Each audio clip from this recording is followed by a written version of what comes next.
80 शब्द प्रति minute. Dictation start करते हैं 5 सेकेंड बाद।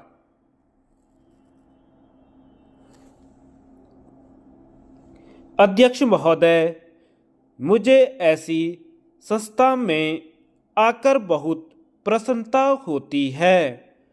भारत सरकार ने 1972 के बाद स्वतंत्रता सेनानियों द्वारा देश के प्रति की गई सेवाओं को याद करते हुए उन्हें जो सम्मान दिए, उनमें एक स्थायी सनद भी दी गई जिसको ताम्रपत्र कहते हैं।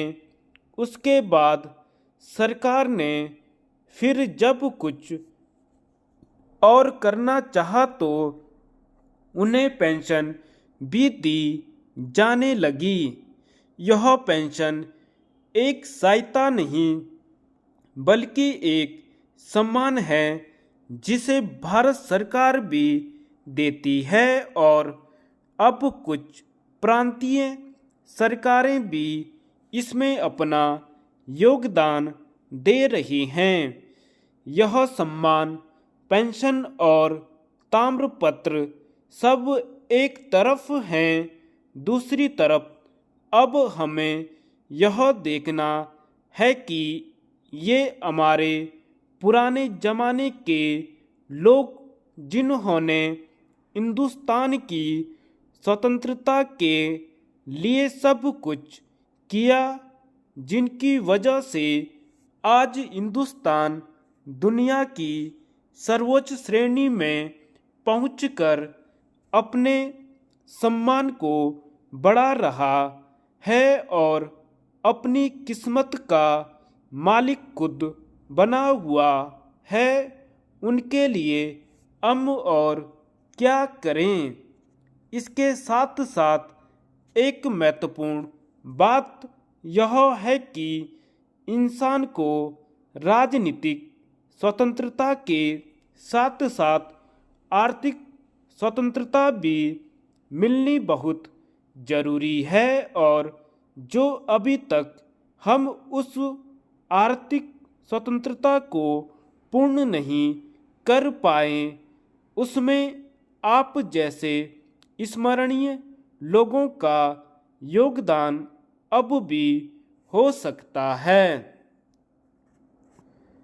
मैं जानता हूँ कि बहुत पुराने बुजुर्ग जिन्होंने स्वतंत्रता संघर्ष के शुरू में ही बहुत बड़ा हिस्सा लिया था, वे इस संसार से चले गए हैं और कुछ वे लोग जिन्होंने उस वक्त बलिदान दिया, उनकी आज याद बाकी रह गई है और आपको ये भी मालूम है कि ताकत हमेशा अपना असर, अपना दबाव समाज पर रखती रही है और रखती रहेगी।